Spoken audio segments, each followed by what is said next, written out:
ధర భారీగా పెరిగిపోతూ వస్తుంది. అయితే ఇప్పటి వరకు బంగారు ప్రియులకి భారీ షాక్ అనుకుంటూ మనం చెప్పుకుంటూ వస్తాం. కానీ ఇప్పుడు ఎట్ ద సేమ్ టైం వెండి కూడా అదే రేంజ్ లో పరుగుపెడుతుంది. బంగారాన్ని మించి కూడా వెండి ధర అయితే పైకి రోజు రోజుకి ఎగబాగుతుందని చెప్పాలి. అయితే ఫస్ట్ టైం కూడా 2 లక్షల మార్కునైతే దాటేస్తుంది వెండి.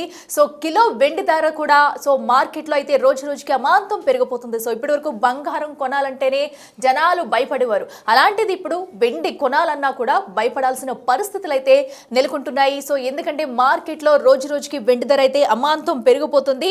తొలిసారిగా కూడా 2 లక్షల దాటింది కిలో వెండి కూడా. సో దీంతో వెండి ప్రియులకు కూడా ఇది భారీ బిగ్ షాక్ అని చెప్పుకోవాలి. అయితే 4 రోజుల్లో 18,620 రూపాయలు పెరిగిన వైనం అయితే మనం చూస్తున్నాము. దీంతో ఇంకా రానున్న రోజుల్లో వెండి ధర ఏ మేరకు పెరుగుతుందనేది కూడా సో ప్రస్తుతం అయితే క్వశ్చన్ మార్క్ గానే ఉంది. సో ఎందుకంటే ఇంత పెద్ద మొత్తంలో వెండి ధర అయితే ఎప్పుడు పెరగలేదు. అలాంటిది కేవలం 4 రోజుల్లోనే 18,000కు పైబడి చిలుకు కూడా వెండి ధర అయితే పెరిగి ఉంది.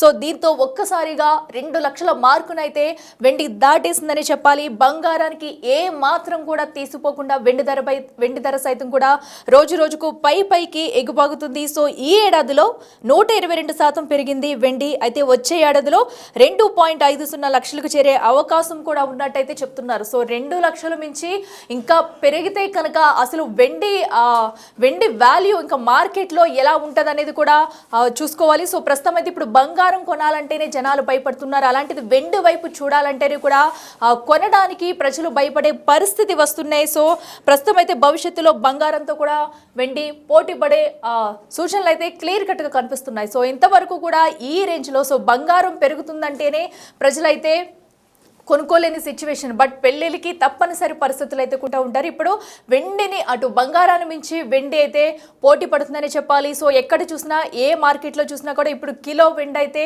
2 లక్షల మార్కునైతే దాటేసింది. దీంతో వెండి ప్రియులు కూడా వెండిని కొనుగోలు చేసేందుకైతే భయపడాల్సిన పరిస్థితి రానే వచ్చిందని చెప్పుకోవాలి. సో అన్ని మార్కెట్లో కూడా ఇప్పుడు అటు బంగారంతో పాటు వెండి కొనుగోలు చేసేవారు కూడా తగ్గుముఖం పడుతున్న సిచ్యువేషన్స్ అయితే నెలకొనబోతున్నాయి. సో ఎందుకంటే 2 లక్షలు దాటిందంటే ఇటు బంగారం కొనలేని వాళ్ళు ఇప్పటి వరకు సిల్వర్తో సరిపెట్టుకునేవారు, అటు పెళ్లిళ్ళకి కానివ్వండి ప్రతి దానికి కూడా.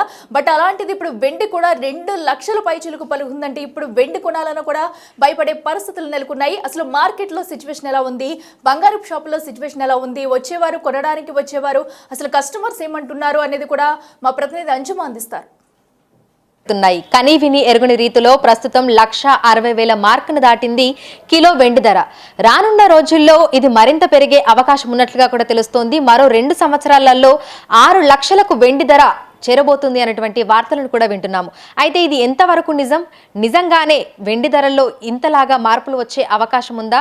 వెండి మీద ఇన్వెస్ట్ చేయడం మంచిదా? దీని మీద ఆర్థికవేత్తలు ఏమంటున్నారో తెలుసుకుందాము. మనతో పాటు సుప్రీంకోర్టు న్యాయవాది ఆర్థికవేత్త డాక్టర్ జీవీ రావు గారు ఉన్నారు. మిగతా విషయాలను ఆయన మాటల్లోనే అడిగి తెలుసుకుందాము. నమస్తే సార్. సార్, ప్రస్తుతం చూస్తున్నాము బంగారంతో పాటు వెండి ధరలు కూడా అంతకంతకు పెరుగుతూనే ఉన్నాయి. ఎందుకు అంటారు? అయితేనమ్మా, నిజానికి బంగారం కన్నా కూడా వెండి ధరలే పెరగటానికి అవకాశాలు ఎక్కువ ఉన్నాయి. ఇంకా కూడా ఎందుకు ఇలా పెరుగుతూ వస్తున్నాయంటే దానికి చాలా కారణాలు ఉన్నాయి. ముందుగా మనకి ఇండస్ట్రియల్ డిమాండ్ అనేటువంటిది వెండికి చాలా ఎక్కువగా ఉంది. ఇవాళ సోలార్ ప్యానల్స్ దగ్గర నుంచి ఏ విషయాన్ని మనం తీసుకున్నా కానీ వెండితోటే ముడిపడి ఉంది. అలాగే చైనీస్ డిమాండ్ కూడా వెండికి పెరిగిపోయింది. వీటితో పాటుగా ఫెడరల్ వడ్డీ రేట్లు తగ్గించటము, తర్వాత అలాగే రానున్న రోజుల్లో కూడా మరింత తగ్గుతాయని, అలాగే రిజర్వ్ బ్యాంక్ కూడా వడ్డీ రేట్లు తగ్గిస్తానటువంటి నమ్మకాలు పెరగటం వల్ల వీటన్నిటి కారణాల వల్ల పెట్టుబడులు బంగారం వెండి వైపు మళ్తున్నాయి. ఆల్రెడీ బంగారం ధరలు ఎంతో పెరిగి ఆ స్థాయిలో అప్పుడు అంత రేట్లో వెండి పెరగలేదు. కానీ ఇప్పుడు దానికి మించి వెండి పరుగులు పెట్టేటువంటి అవకాశాలు ఈ కారణాలన్నింటి వల్ల కూడా మనకి కనిపిస్తున్నాయమ్మ. అందుకని రానున్న రోజుల్లో వెండి ధరలు మరింత పెరగటానికి అవకాశాలు ఎక్కువ ఉన్నాయి. అయితే మరో 2 సంవత్సరాలలో 6 లక్షలకు కిలో వెండి ధరలు చేరుతాయని కూడా వింటున్నాము. ఇది ఎంతవరకు నిజం అంటారు? ఇదైతే పూర్తిగా ఒక అభూతమైనటువంటి కల్పనలే. ఇన్వెస్టర్స్ ఎవరు కూడా ఇటువంటి ట్రాప్లో పడొద్దని చెప్పి మాత్రం నేను కాషన్ చేస్తానమ్మా. అయితే రాబర్ట్ కియోసాకి గారంటే నాకు ఎంతో గౌరవం. నిజంగా ఆయన ఆ మాట అన్నారో లేదో కూడా తెలియదు. కాకపోతే ఆయన పేరుని ఉటంకించి కొన్ని వ్యాఖ్యానాలు అయితే నేను కూడా చూశాను. అవి కానీ 2 సంవత్సరాల కాలంలో వెండి 6 లక్షలకి పెరుగుతుంది అనేటువంటి దాన్ని నమ్మి వెండిలో ఇన్వెస్ట్ చేస్తే ఖచ్చితంగా బోల్తా పడేటువంటి అవకాశం ఉంటుంది. సో ఈ యొక్క మాటలను మాత్రం నమ్మవద్దు అనేది నేను చెప్తాను.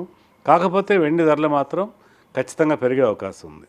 ఏ మేరకు పెరుగుతుంది అనేది ఖచ్చితంగా ఎవరూ ప్రెడిక్ట్ చేయలేకపోయినప్పటికీ కనీసంగా మనం చెప్పాలంటే ఒక 25% అన్న గ్రోత్ వచ్చే అవకాశం ఉంది. అంటే 162 lakhs అయితే కూడా 25% రిటర్న్ వచ్చినట్టే 2 సంవత్సరాల్లో. 2 సంవత్సరాలు 25% రిటర్న్ అంటే అది మనం బ్యాంక్లో డబ్బులు దాచుకున్న దానికన్నా కూడా చాలా ఎక్కువేను. అంత మోడెస్ట్గానే ఎక్స్పెక్టేషన్లు పెట్టుకుని ఇన్వెస్ట్ చేయాలి తప్పితే ఇప్పుడున్న రేట్ 4 రెట్లు పెరిగిపోతుంది అనుకుంటే ఆ దురాశ వల్ల మనం ఎక్కువగా ఇబ్బంది పడే అవకాశం ఉంటుందమ్మా. అయితే 2010-11 ఆ సంవత్సరాలలో చూస్తే 2010లో మనకి 30,000 ఉంటే కిలో వెండి ధర, 2011 నాటికి ఒకటేసారి మనకి 20 నుంచి 25,000 పెరిగింది. 55,000 మార్క్ని అప్పటికి అంటే 6,00,000కి వచ్చేసింది. ఆ తర్వాత మళ్ళీ ఒక 5-6 సంవత్సరాలకి మళ్ళీ తగ్గుముఖం పట్టింది. ఒక్కసారిగా డౌన్ఫాల్ కూడా చూసాము. ఇప్పుడు కూడా అదే విధమైనటువంటి పరిస్థితులు మళ్ళీ వచ్చే అవకాశం ఏమైనా ఉంది అంటారా? సాధారణంగా బంగారం వెండిలో ధరలు అనేటువంటిది వ్యత్యాసం అనేది సహజమైన విషయమే. వీటిలో వెండిలో వ్యత్యాసం అనేది మరీ ఎక్కువగానే ఉంటూ ఉంటుంది. అయితే ఫాల్ అయినప్పుడు డ్రాస్టిక్గా అంటే ఇప్పుడు 1,60,000 అంటే వెండి విపరీతమైన ఫాల్ అయ్యే అవకాశాలు అయితే చాలా తక్కువ. ఎందుకంటే రానున్న రోజుల్లో వెండికి ఇంకా డిమాండ్ పెరగటమే తప్పితే తగ్గే అవకాశాలు లేవు.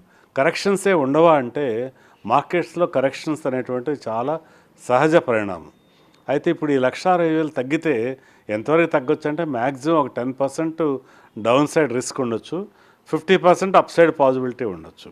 ఈ డౌన్ సైడ్ అనేది కూడా పర్మనెంట్గా డౌన్ సైడ్ కాదు, ఒక టెంపరీగా కాస్త తగ్గుముఖం పెట్టినప్పటికి కూడా దాన్ని మనం బయింగ్ ఆపర్చునిటీకి తీసుకోవాలే కానీ అక్కడి నుంచి తగ్గి అక్కడే ఆగిపోదు. అక్కడి నుంచి వెండి మరింత పెరిగేటువంటి అవకాశం కూడా ఉంటుంది. అందుకని చెప్పి మనం ఏం భయపడవసరం లేదు.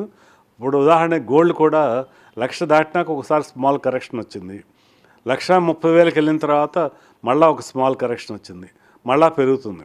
అలాగే వెండిలో కూడా కొద్ది కరెక్షన్స్ మధ్యలో వచ్చినప్పటికి కూడా 2 లక్షలు దాటేటువంటి అవకాశాలు అయితే దాదాపుగా తజ్జమనే చెప్పచ్చు.